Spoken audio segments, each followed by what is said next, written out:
Mudiali club এবছর 91তে পা দিল। তাদের এবছর পুজোর থিম আত্মশুদ্ধি, তমসো মা জ্যোতির্গময়। এই বাণীকে সামনে রেখে শিল্পী বিমান সাহা এই মণ্ডপকে সাজিয়েছেন। মানুষের অন্তরের অন্ধকার সরিয়ে নিজেকে নতুন করে চেনা, সেটাই এই থিমের মাধ্যমে তিনি তুলে ধরেছেন। এখানে আমরা দেখতে পাচ্ছি যে সেইভাবেই মণ্ডপকে সাজানো হয়েছে পোড়ামাটির কাজে। মাটি, সেই মাটিকে পুড়িয়েই পোড়ামাটির বিভিন্ন অলঙ্করণ, আর সেই সমস্ত অলঙ্করণ দিয়েই কিন্তু এই মণ্ডপকে সাজানো হয়েছে। আমরা দেখতে পাচ্ছি যে এই আলোকসজ্জা, সেটাও কিন্তু একটা মেকানিক্যাল ছাপ তাতে রয়েছে, এবং প্রত্যেকটা আলোক স্তম্ভ, সেই আলোক স্তম্ভ, পোড়ামাটির আলোক স্তম্ভ, সেগুলো কিন্তু ঘুরছে। এবছর মুদিয়ালি ক্লাব এবিপি আনন্দের শারদ আনন্দ সম্মান 2025-এর ঐতিহ্য রক্ষায় সেরা পুজোর পুরস্কার পেয়ে যাচ্ছেন। ঠাকুরপুকুর এসবি পার্কের 55তম বর্ষে এবারে থিম প্রত্নকথা। মণ্ডপে ঢুকলেই বিভিন্ন প্রত্নতাত্ত্বিক নিদর্শন, ছবি এবং বিভিন্ন ধরনের স্ট্রাকচার দেখা যাচ্ছে। মূলত প্লাস্টার অফ প্যারিস ব্যবহার করেই তারা এই ধরনের নিদর্শনগুলোকে সারা মণ্ডপ জুড়েই সাজিয়ে রেখেছেন, এবং তার সঙ্গে সঙ্গে যেখানে প্রতিমা রয়েছেন সেটা দেখলেই বোঝা যাচ্ছে যে কোনো না কোনো জায়গাতে খনন কাজ চলছে, আর সেখান থেকে মা দুর্গাকে আবিষ্কার করা হলো।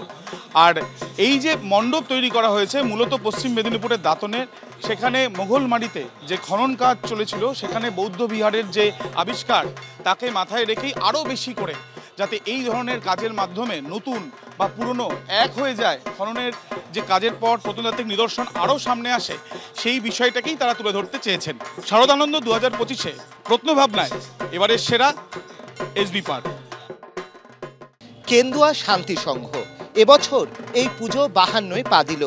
তাদের এবছর পুজোর থিম নিগূঢ়।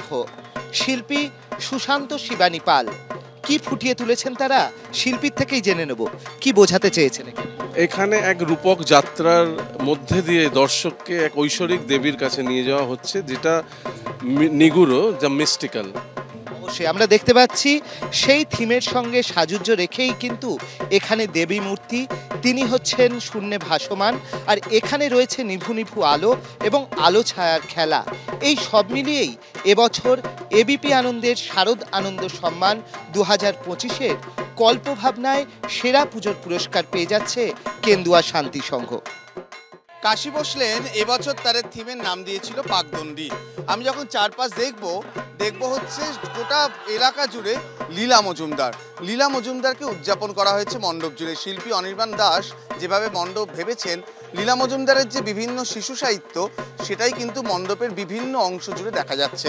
প্রচুর মানুষ এসছেন সেই মণ্ডপ উপভোগ করতে। কাশী বসলেন এবছরে যেভাবে তাদের সাহিত্য চেতনাকে তুলে ধরেছেন তাদের মণ্ডপে, তার জন্যই এবছরের অন্যতম সেরা পুজো কাশী বসলেন। ক্যামেরায় প্রবীর সামন্তের সঙ্গে অরিজিৎ ভট্টাচার্য, এবিপি আনন্দ, কলকাতা।